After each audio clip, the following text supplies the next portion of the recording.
I am dealing with the question of the powers of the government to stop such films.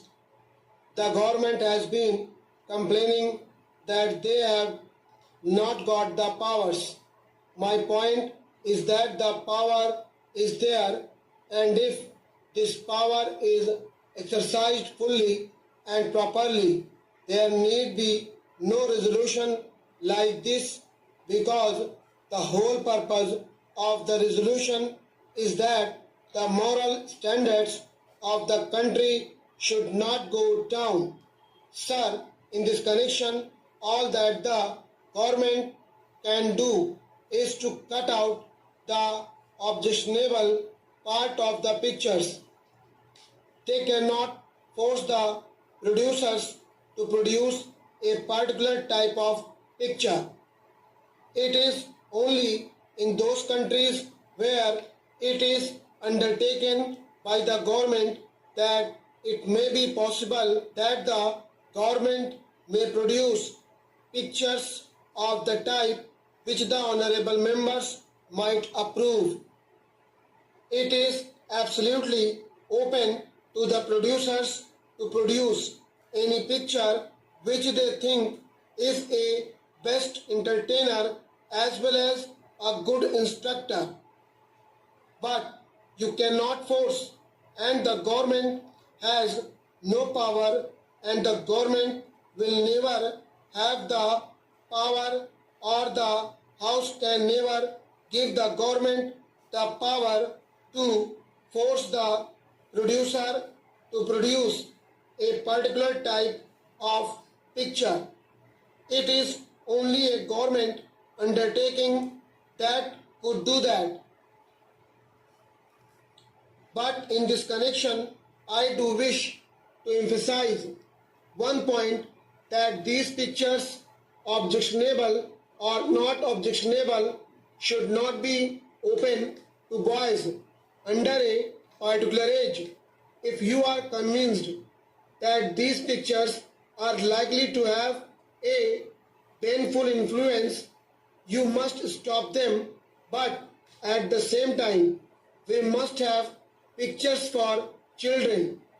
We all know that Russia, Czechoslovakia, Poland and other totalitarian countries are having excellent children's pictures, but we must not forget that these children's pictures are produced by the government.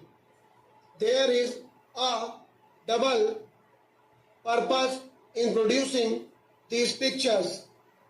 It is not only to give instruction and entertainment to children, but there is a particular type of education which they want to give to the children, and particular ideas which they want to put into the heads of the children, and so it is undertaken by the government. It is not an economic proposition. Even in America, they have produced only very few films, and even those that they have produced for children are such that they are very good entertainers even for adults. The only other country is the United Kingdom, which has made an attempt in this direction through private enterprise. But there are philanthropists who have devoted themselves exclusively for this purpose, who, without desiring any profits for themselves, have been prepared to undergo any loss, and it is only through those people in UK that they could produce really marvelous pictures for children. Here in India, we can never expect any good children's picture to be produced by the private producer. I know that the government of India has even set apart an award for it, but that award will be of no avail. It is only deceiving ourselves, and the government is deceiving itself if it expects that simply because of this award any producer will undertake producing a good children's picture, because it is an absolutely uneconomic proposition and it cannot be done, and the government must take the responsibility upon itself.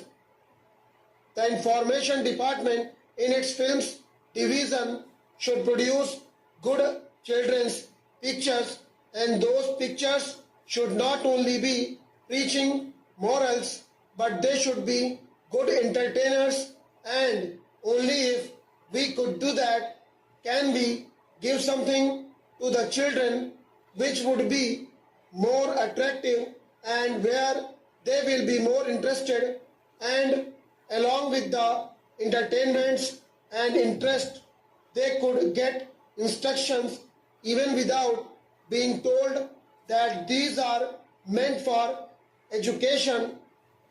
Then and then alone we can have some good results, and we can save our children, and we can really impart good instruction to our children through such films. Otherwise, when you go to the picture, you are not going there simply for instruction and learning morals. The main purpose of seeing a picture is to have entertainment, and certainly it should not be obscene or objectionable, and to stop that the government has already been given enough power, and I say that the government is exercising that power. The complaint is of a different nature, and that is that our cinemas lack purpose.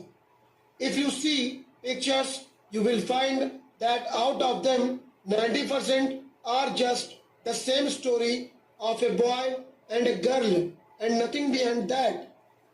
There is no real purpose or real drama except in certain films which are produced mostly in Bengal, and there we find that authors of eminence are there and their works are being put on the screen. There are people for whom we have very great respect even in the film line, who are very seriously thinking about this matter and who are quite alive to their responsibilities. Such films should be given encouragement by the government, not through the censor board, but by the government. Stop.